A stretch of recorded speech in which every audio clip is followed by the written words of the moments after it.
Hi, my name's Sally-Ann Beaver. I'm the Sales Director of Utility Aid. We employ over 80 people across the UK, and this is my Duvet flip. Did you have doubt growing up? Some of it is always good enough. Don't let anyone box you in, right? You mine a diamond, it's like a piece of glass, but it's only how you cut and polish it. Opportunity was you going for, I think a person's a bit rough around the edges. I can see potential there. It's about taking that spark and changing it from a spark into a burning inferno, and that person will grow like a phoenix. your duvet flip. What flips the duvet in the morning to get out of bed? Duvet flip is really... Hi, my name's Sally-Ann Beaver. I'm the Sales Director of Utility Aid. We employ over 80 people across the UK, and this is my Duvet flip. Hi Jack, lovely to meet you. Welcome to my duvet flip. How are we, Sally-Ann? I'm very well, thank you, Jack, and I hope you are too. Oh, I'm brilliant. You know, you've got to be good, haven't you? There's lots going on in the world, and you have to show up with a bit of sunshine, especially on days like this. Definitely. I'd say even more on days like this, you should walk around with a smile on your face and just spread that little bit of happiness, because that smile will go for miles and miles. Absolutely. And you've done that today. You've come in with a big smile, and I love it. Thank you. It's always lovely to see good people who are kind. It's quite rare sometimes to find kind people. So thank you for showing up with kindness and the cake. Yes, Marks and Spencer's, little plug. Marks and Spencer's do make the best Easter cakes. They do. I want to talk a little bit about your career to start with. We're going to talk about lots today. It's going to go so quick. But the first half is all around your career and where did you start, your lessons on the way, and how did you get into the industry you're doing. Obviously, we need more women into the industry, don't we, based on those statistics that you shared with us earlier. But firstly, first job, what was it? What was you doing? If you was looking at your younger self now, what would you be telling them? I think I'd be telling them not to have self-doubt. So the first job I had was in a youth training scheme in the olden days when you used to get £37 a week.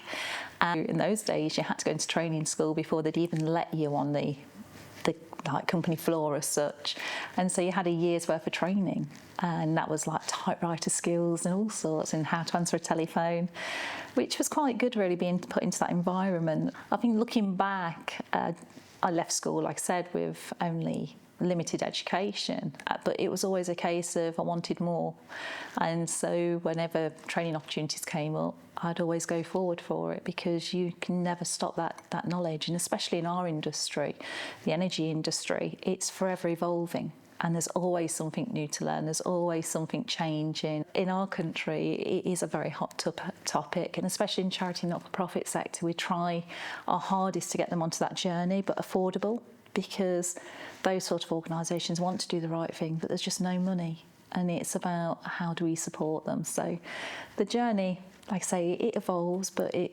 crosses paths with lots of different people. So from doing lobbying with government to get improvements for charities and not-for-profits, all the way through to helping Barbara in a little village hall with a gas bill, really, and getting it so she understands what's happening. I can see your passion for it. And I love it. What you said you'd tell your younger self, don't have the doubt. Yeah. Why did you have doubt growing up? Like, where did the doubt come from? And what's your advice to anyone who, whether they're starting their first job, whether they're going into a new industry, or whether they got doubt around energy? Like, what is your advice to people to combat doubt? I think with doubt, I think some of it is always, am I good enough? And people always wonder, am I good enough? And on paper, there's always a lot of judgment on paper where, oh, you haven't got a degree, so you can't even apply for that post. And I feel that people shouldn't be limited by something that happened when they were very young. I feel that people should have more interest in other people about what they can bring to a table rather than what they've done. And I feel, especially with working with a lot of younger people, it is about not pigeonholing potential. Because when you mine a diamond comes out of the ground and it looks like a piece of glass, but it's only how you cut and polish it that gets it to that perfect 10. And that's the same with people. It's about not having that judgment, but feeling that judgment through my years, and especially being a woman in the energy industry, being overlooked for promotions and things like that in the past, and being at exhibitions where you're standing with a male colleague and people will come and ask a male colleague question and they'll refer them to you to give the answer. It is that sometimes that gives you that doubt, but really in your inner self, you should never have that doubt. You should always believe in your own abilities and your own real, what you can bring to the plate. What can you deliver? What can you share? And it's those elements that you should really focus in on and take away that little thing that sits on your shoulder, that little bit of self-doubt, that you are good enough. You're good enough to do whatever you want. There's nobody who can see all your potential. Absolutely. You are good enough for what you do, and you just need to own it. Own in where you need a bit of support. We all need support, but just don't let anyone box you in, right? And that's it. It's about building a team around you who are all as capable and knowledgeable and got that excitement to learn and that excitement to do well in life and to help others, really. It's about taking everybody on the journey with you and not leaving them behind. It's about that empowerment and really just building a team that's so strong, but also supporting others and not ever letting someone feel like on the outside or on their own. It's about support. Totally agree. What was the turning point for you from doubt to being that champion, helping others find their potential? Is there a story or is there something that just glued it for you and said, you know what, I'm no longer going to doubt myself, I'm no longer going to let others doubt others, and I'm just going to be the supporter, but also be the supporter of myself so I don't doubt myself? Is there a moment in your career that you just thought to yourself, I need to push that doubt off the side and go, I'm going to go for it? Sometimes it's always there because everyone's got that little inner voice, haven't they? But I think it comes with age. I think you go past that midpoint in life and you think, really, what have I got to lose? What have I got to lose in life? So you just think, well, actually, I haven't got anything lost to lose, and I'll be the best version of myself, really. But I will make mistakes along the way, and I will upset people along the way, not intentionally, but every day is a learning day, and I think every day is not a given. So you wake up every day and that's a gift. So it's about making the most of that day and getting absolutely the most out of it. But along the way, if you can actually make someone else's day just feel that tiny little bit better, then you've done something good. Absolutely. And you mentioned about upsetting people along the way. If you upset someone along the way, how do you handle it? How do you deal with it? Because it's not always intentional. I know there is people out there that just love to upset people. We probably know a few of them between us. But how do you handle that because I think everyone has good intentions deep down. It just situations make people compromise their own values and values of others. But if there's a young person or someone going into a job or in a meeting and they rub, you know that saying that you're rubbing someone up the wrong way, how do you recover from that in the workplace?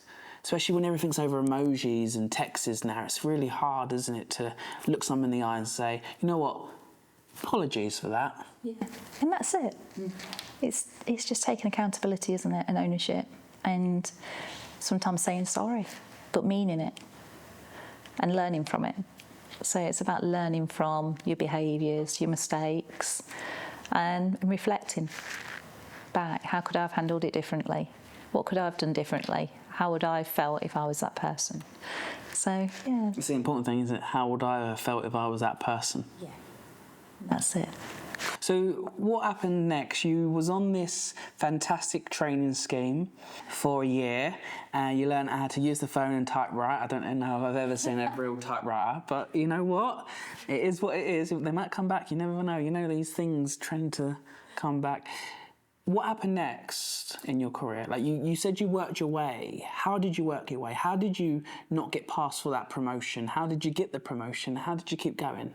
So, yeah, I just kept working and working. So I got promoted into like a team leader and then a manager role, and I stayed there for like 17 years. Wow. And then took voluntary redundancy. So the organisation was changing, but it wasn't always changing for the right reason, and I felt it was becoming very, you were becoming a number rather than a person, and the way they were dealing with people was becoming more of a number rather than a person. And the ethos... So break that down for me, because what does that mean, becoming a number, not a person, to the organisation? What does that feel like? What does it mean? How do I know if I'm stepping into that kind of zone of becoming a number and not a person? Yeah. Like, that's a bit of awareness, isn't it? Yes, and I think that was it really, with the way the company was going at the time. The fact that before it was very, everybody mattered, and it was that it moved away from that into money and numbers and everything else. And so if somebody did something and they did it a certain number of times, then they were on a warning, then they were out. And it became very that the person didn't seem to matter anymore. It was everything else that was, it became unbalanced between the company and the person. And it was all about the company and not so much about the person. So that imbalance really was the bit I wasn't enjoying as much. It wasn't about building and developing the people. It was about what did they give to the company, not about them. So that's when I decided that I'd move on to pastures new. And then went into pipeline design, which was very quirky. So I could calculate the gas that could be passed into this building through the size of its pipe. Oh, wow. Yeah. And what gave you the... I'm a big believer that courage comes before confidence in anything you do. What gave you the encouragement to take the confidence to make a move after 17 years? Was it 17 years? Yes. And then you built the encouragement, took voluntary redundancy. Yeah. Like, what was going through your mind then? Did you have to repurpose yourself, refocus on what you want to do? Like, what goes through your mind? I suppose you become institutionalised. That's all that I'd really known. And so that's all that you think a company is about. And so, yeah, I took a few months off and then thought, I better get a job. And so... I bet you enjoy those a few months off. Christmas. Oh. So I had a proper Christmas off. And then it was about really looking for a job, and I thought, well, what am I good at?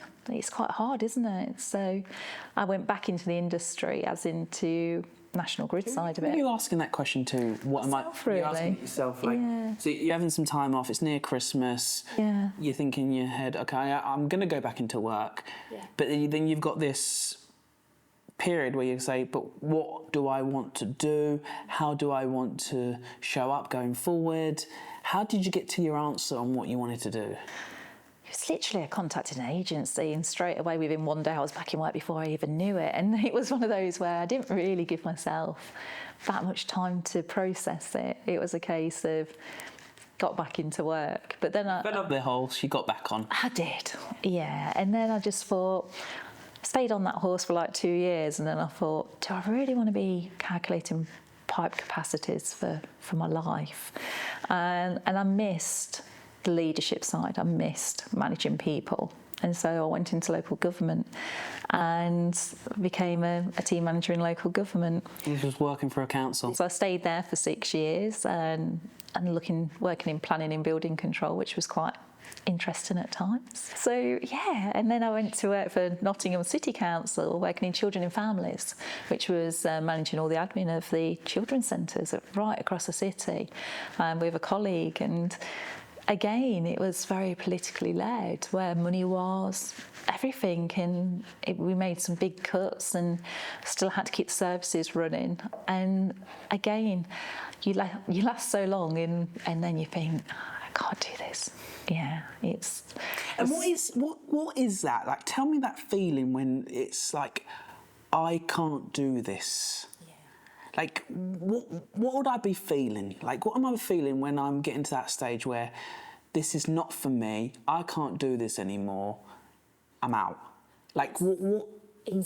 I suppose a little bit like frustration in the way that you want to do what is right, but there's things that are preventing you from doing it, and money, decisions.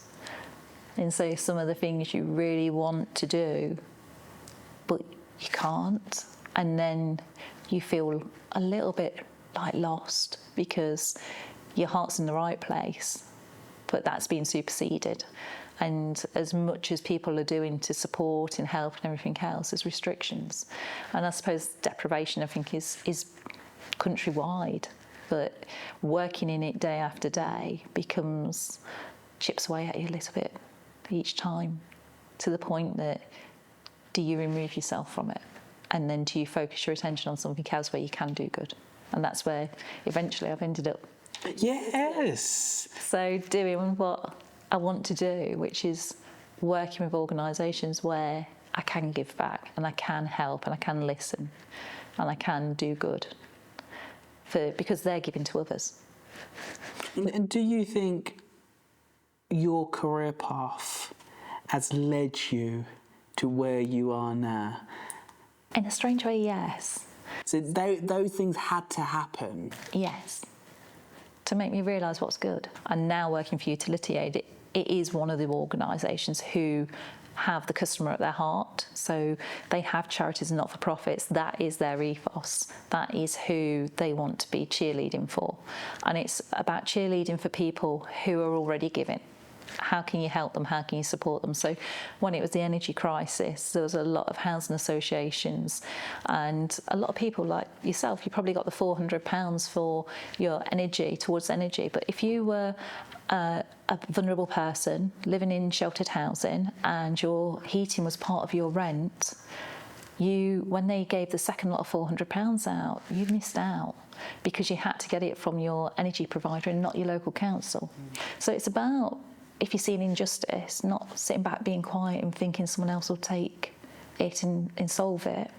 It's about rolling your sleeves up, getting in there and being a voice for some of the injustice and really supporting them in trying to open doors to get things done so that the vulnerable people are not the ones who are punished. Absolutely.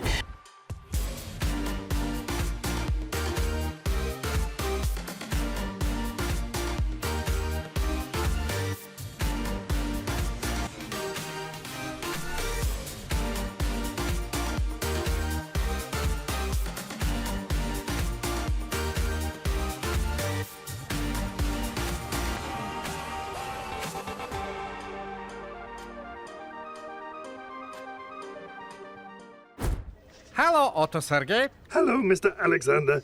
Are you looking for a credit card? Oh, he's good. With Otto Sergey's handy credit card feature, he'll check your chances of approval before you apply, without impacting your credit score, taking the guesswork out of finding a credit card. Simples. Hey, that's my line. Tell me a little bit about how you ended up at Utility Aid, because how did the opportunity come around? What opportunity was you going for? Tell me a little bit about the journey there. It was a really strange journey because I wasn't actually looking. I was working at Total Energies, happy in my job, and a recruitment agency contacted me and said, "Oh, we've got a role and we think you'd be really good for this role." So I said, "Oh, tell me a little bit more." And when they said about it was working for a broker, and I thought, "Oh, not too sure." And then they said, "But they work with charities, not for profits." And that's what sparked my interest. Interesting. And so I then said, "Yeah, put me forward."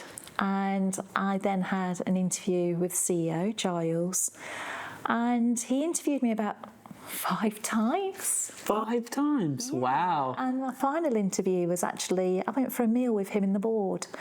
And he said, "Oh, we'd like to offer you a position, but the position we'd like to offer you is sales director." So. And was that the role you was going for? No. Wow. So it was a step up from what I thought I was going for, because what they wanted was some knowledge, experience, and someone a little bit older, so that I could bring that experience into the organisation.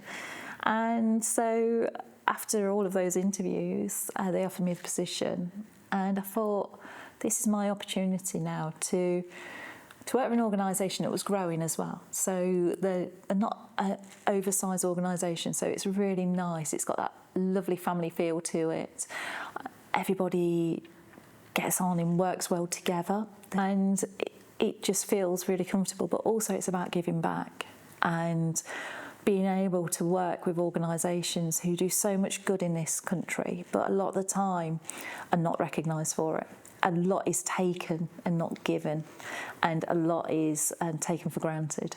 So it's about really stepping back and working out how you can work with organisations and still run a business, but also about how you can support them more. And also with working in utility aid, we do a lot of pro bono work and a lot of voluntary work. That's what I love about your brand, looking into it. That's what I absolutely loved. And obviously meeting some of the team, they're just brilliant. You're just all good people. Yeah. It's rare. I want to break some of that down, because 5 interviews. Yeah. I understand that preparing for an interview can be stressful, overwhelming, anxious, and everything in between, because you want to do well, right? But you had 5 of them. What's your advice to anyone who's interviewing or going through multiple stage interview processes? Because you can get to the interview number 3, you can do 2 things. You can either go, what's going on? Or you can get a bit too comfortable. Yeah. And when you get a bit too comfortable, you forget that you're actually interviewing still. And it's a 2-way thing, right? So what's your advice to anyone who's going to multiple step interview process? I think with it, it's about ensuring that you're getting the right person for the right fit. Because what you need to do is make sure it's like a jigsaw, and when people come into your organisation, that they fit. They're the right people, the right heart. Because you can alter dynamics quite quickly by bringing in the wrong person. So I can understand the ethos behind it, and a lot of them were more like chats, and sometimes when you're chatting, things slip and you lower guards, and they find more out about you just by general picking the phone. A cup of tea, right? Over a cup of tea, and that's how you find the right people. Is about, do we gel as a person? Because people can keep a pretense up for so long. So in an interview, you can go in there, you can prep for it all you want, you can learn everything about the company, and you can spiel it off. But is that you? Do you want it? And an interview is a 2-way tool as well. It's about the company selling themselves to you, because they may want you, but do you really want them? So it is an interesting process, and you're right, going through it multiple times can seem exhausting at some points, but also it's about you're taking a commitment to that company as much as they're committing to you. Absolutely. Do you really want to be linked to that ethos, that heart of that company, and are you then prepared to give your soul to it? And I think that is one of the key points, is are you prepared to give your all, learn from your mistakes, grow, but also encourage everybody around you to grow? Are you prepared to do that and to take those steps forward? So, yeah, an interview, like I say, it's 2-way. It is 2-way, isn't it? And I think people forget that. Yeah. You're interviewing them, they're on interview as well. Yeah, and that's it. As much as you are. Yeah, people forget that. People do, and a lot of young people forget that. And it's about giving people opportunities and chances. Because like what I've said before, nobody's a finished product. Even when you die, you're not a finished product. And so you may think, right, that person's a bit rough around the edges, not had the greatest of starts in life, but I can see potential there. It's the potential, isn't it? Spark, yeah. And it's about taking that spark and changing it from a spark into a burning inferno, and letting that person grow like a phoenix and develop and become the best version of themselves. And I think that's what it's all about, really, is being able to identify those little sparks and see where it takes wafting them, yeah. You use the word broker. What is a broker? So what we are is a third-party intermediary. So we provide utility services to charities, not-for-profit. So that ranges from procurement through to invoice validation, account management, carbon net zero journeys. We take them through all those processes, but then we look outside of the box. And so when there's issues with the government, say, giving grant funding, sometimes people can't get them because they haven't got a baseline of data, and it's working out what people need and bridging that gap. Because especially working with charities and not-for-profits, usually they're supported by volunteers or people who have got like 2 jobs in work for the charity as a second career, or it's people who are very, very busy in spinning multiple plates. So they're not experts in utilities the vast majority of the time. We do work with some very big organisations and charities who do have energy people, but the vast amount of the times it's not somebody's everyday profession. So we take that away from them. So we work with them, we work with suppliers as well. So we work with a lot of the top suppliers and we marry the 2 together. So if a village hall, for example, they need a gas or electricity contract, we'll get all their information, we'll supply it to the supplier, we'll obtain prices, contracts, everything. We'll do options and recommend. We won't recommend a direct one, we'll give options and discuss the options, we'll discuss the risk. We'll talk about people's appetite for risk and understand what it is that they need, and then try and mirror the 2 together and match them up. Wow. And then going through the life cycle of the contract, any queries they have, they never have to speak to an energy provider, which is godsend for most, because who wants to sit on a phone for 20, 40 minutes waiting for it to be answered? Not everybody. People's time's precious nowadays. So we take all that away. So we have single points of contact within most of the suppliers, and we work with them very closely to make the supplier's life better as well. So they're getting their queries through a more streamlined way. They work with us very well, and then we work with the end user. We've saved millions of pounds for these customers with invoice validation. We validate all their invoices, spot for errors, so everyone's human. Errors are made on utility bills. We've recovered millions of pounds for charities just by spotting errors and getting them rectified. So VAT errors, charging errors. Brilliant impact, right? Yeah. And Brilliant that money goes impact. back into their service. So anything that we recover on invoice validation, 100% goes back to the charity, and then can reinvest that back into their organisation. So it's that bigger picture of doing well. What's wrong with the industry and what needs to be fixed? If you had a magic wand. A lot of the billing systems. So the industry is quite complex, and I think at the moment the government are quite heavily focused on this GB energy and in trying to get renewable energy into the country. I think the world is a very small place when it comes to energy. So the UK thinks that it Brexited and everything else, but it didn't when it came to energy. So things that go on in the world have a detrimental impact on the UK prices. So what we do need is stability worldwide, really, to start to lower the prices. But also the infrastructure in the UK is very, very aged. So there needs to be a heavy investment into getting renewable energy into the UK and being more sustainable and not as reliant on the rest of the world and LNG cargoes, which is liquid natural gas that we buy from places like America. Who's doing it well at the moment? Who's got good infrastructure? Who's got good infrastructure? I don't think any of us really have at the moment. I think because France have got a lot of nuclear, but that's ageing, so that keeps going into maintenance. So I don't really. Holland probably has quite a good structure, but I think the whole world needs a little bit of TLC. And we just need to look at it as a whole. The problem we've got is I drive an EV car. So electric vehicles and things like that, but then the infrastructure in the country to charge them isn't quite there. So people are encouraged to do the right thing, but then can you do the right thing? It's very hard. Because I'm sure there is a charging port somewhere, but where? Yeah. And if there is, there's only normally 1 or 2. And someone's parked in it and then walked off and left their car there for all day, and you're just sat there waiting. Or in McDonald's, you can't even wait in McDonald's because you'll get a parking ticket if you're waiting for the charger to become free. You have to look with binoculars. It's all little things like that. So there's a lot of infrastructure work that needs to take place before we can truly be independent when it comes to energy in the UK. Yeah, and the problem that you've got as well is people want to do the right thing, but gas is like a third of the price of electricity. But things like heat pumps now run off of electricity, not gas. So to do the right thing, it's going to cost you more money, because electricity is so much more expensive than gas in the country. So as much as people are saying, I want to do the right thing, I want to take out my gas boilers, etc., then when it comes to running it via the electricity, they can't afford it. And what is that cost increase by? Is it like 1/3 of it, like compared to electric versus gas? So, like for a kilowatt hour of gas, you can get that for about 4p.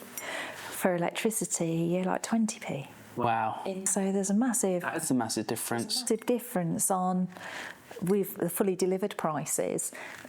There's a massive difference in the fact that until we get a better system in the UK for renewable energy, we're still going to have that reliance on gas.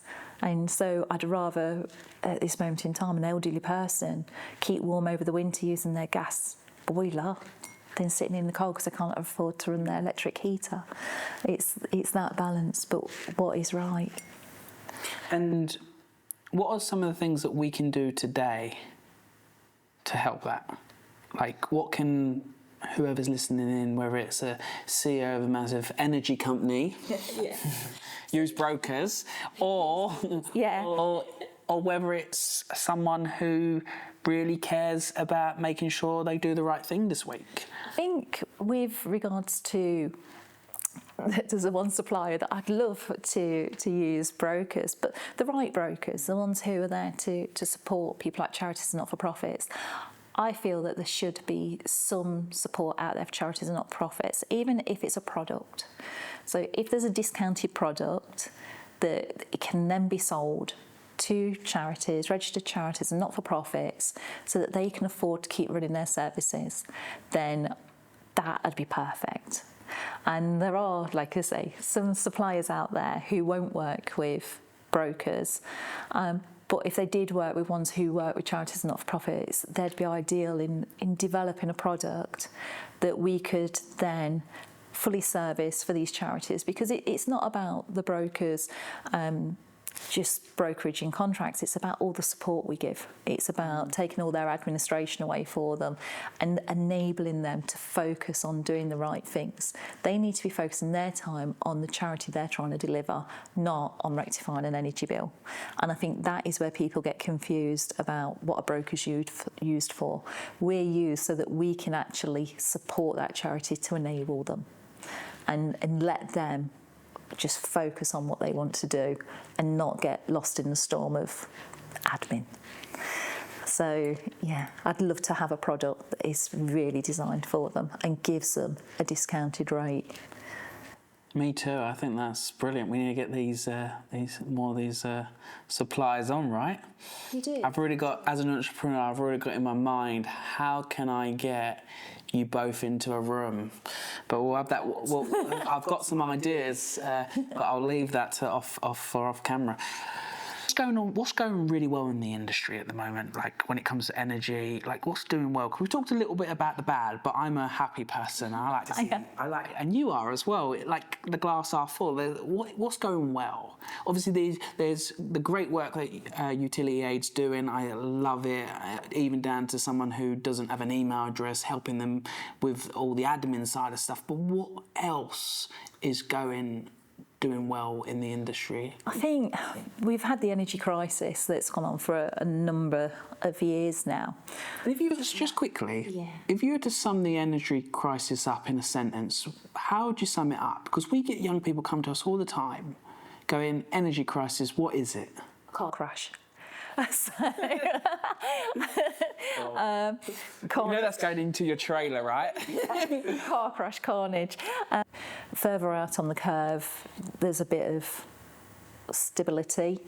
Like 3 years' time, there's a bit of stability, but by the time you get to there, that might not be there anymore. It just depends on what's going on in the world. And I think that's been the heartbreaking time of it all, was trying to navigate through that storm. And we got some customers who completely avoided it, who'd signed long-term contracts and got over it, and are now starting to face some of the increases because the market, I don't think the market will ever recover to where it was. But yeah, when you've got charities who are desperately wanting to do the right thing and just What do you do in those moments when you got someone on the call and they're crying? And you wanna do everything you can to lift the table and move things out their way for them, right? We pull people together, different organisations together, where we feel that there is a strong voice to be heard, and we try and do that.